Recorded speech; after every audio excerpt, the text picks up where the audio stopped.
Welcome, folks, to Nerdio Commentaries Pokémon Snap playthrough. With you is Chaz. And by Brante, of course.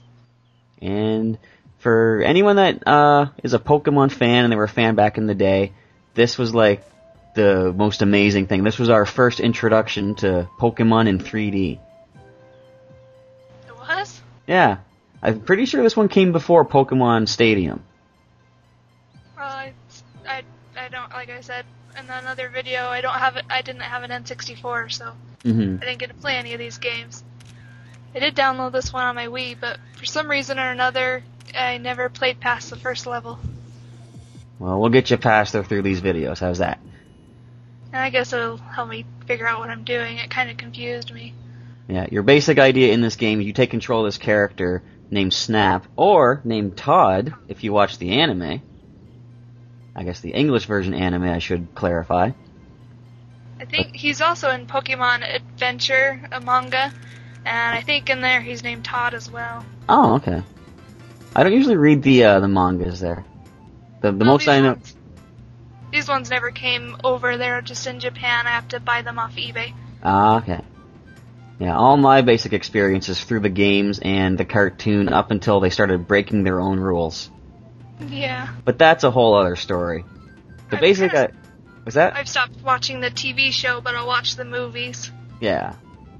It's like the TV show. There was one scene that really kind of got to me was where Ash was in a battle, and his Heracross was fighting a Magmar who used Fire Blast against him. Not only did Heracross survive that, it knocked out Magmar with a Mega Horn. Bug-type move.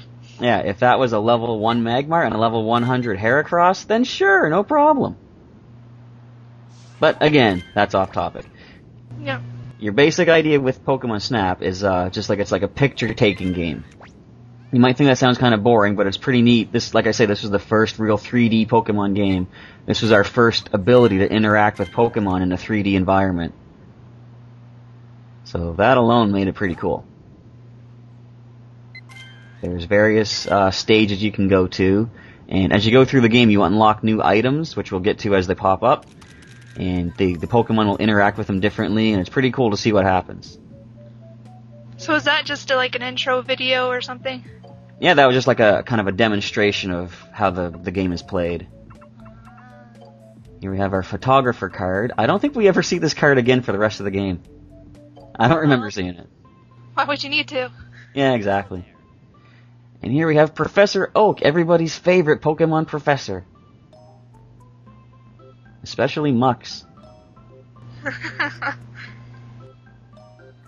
So, basically your idea is you're on this little island, and he has a special report that he wants to, put together. He needs photographs for that report, which is why you're here. And he's too old to go take pictures of himself? Yeah. He, well, apparently in Red and Blue he was too old to keep training a level 5 Squirtle, so... Yeah, that's true. So this is our first adventure here.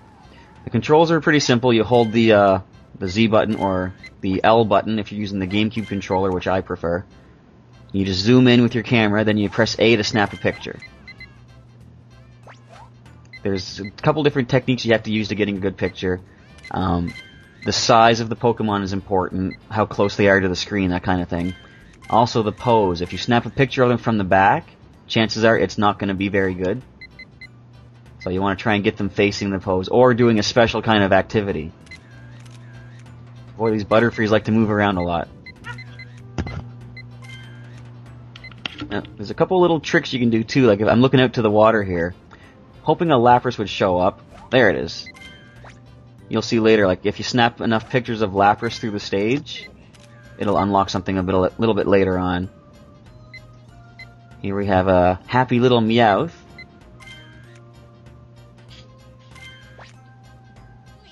Does a nice super attack pose. What was he attacking? I don't know. He's just trying to show off for the camera, I think. So a lot of the stuff here you won't be able to do much with yet. See this Lapras here, it's a little bigger than the last time. So that's what I was saying earlier, if you snap a good close picture, it'll make a bigger Lapras appear. A lot of this game is all about replay too. Like once you get later items, you come back to the earlier stages and you can make different things happen. Like earlier we saw this big kind of shapeless lump sitting in the grass. That's actually a Snorlax, which you can wake up if you come back with a Poke Flute. See, I probably would never have figured that out playing this back when it came out. Yeah. I don't know if I figured it out on my own. I might have had like a player's guide for it back in the day. Here we have a happy Meowth chasing a bird. And another shapeless lump over there, that pink thing, which we can't quite decipher what it is yet. And look at that picture of Lapras, and he ducked right underwater. That little punk. He won't even come back. Ah. You do get another item later on, which is like a kind of basically a turbo engine for your card here. The 0-1, and you can probably speed yourself through the stage and maybe get a better picture of that Lapras. But at the moment, I can't quite do that. And there goes some vengeful Pidgeys attacking the Meowth.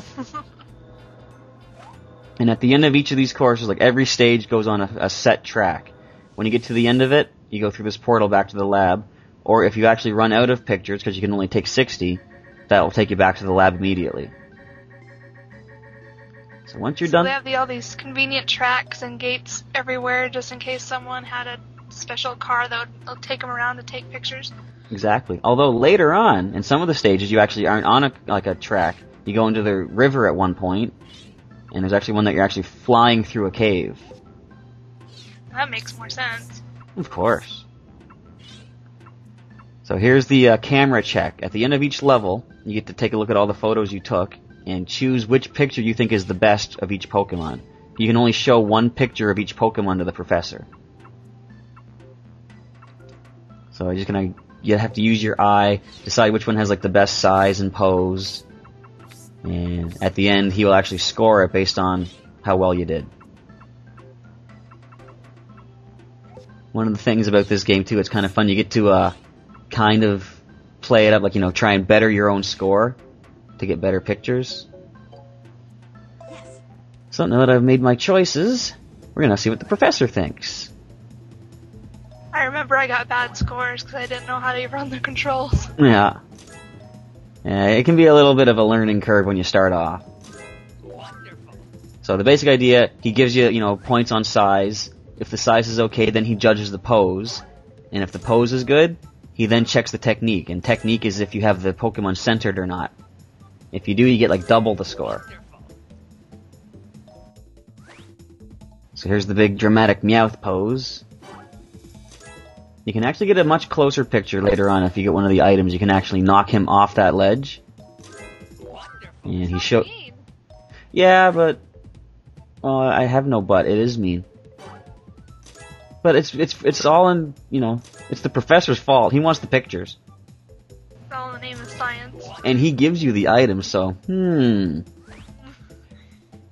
we know why the professor only had 3 Pokemon left in Red and Blue. The rest of them ran away.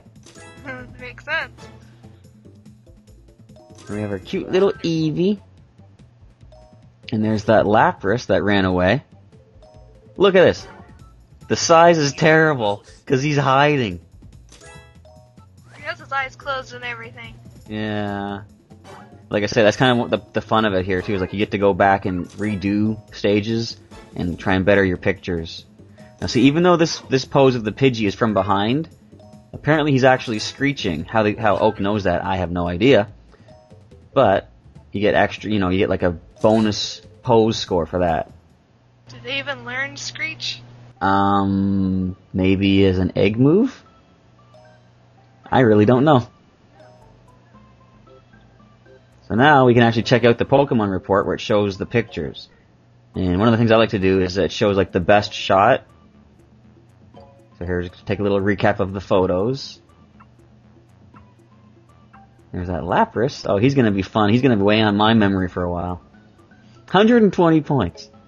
So the best overall shot right now is Meowth. That's right.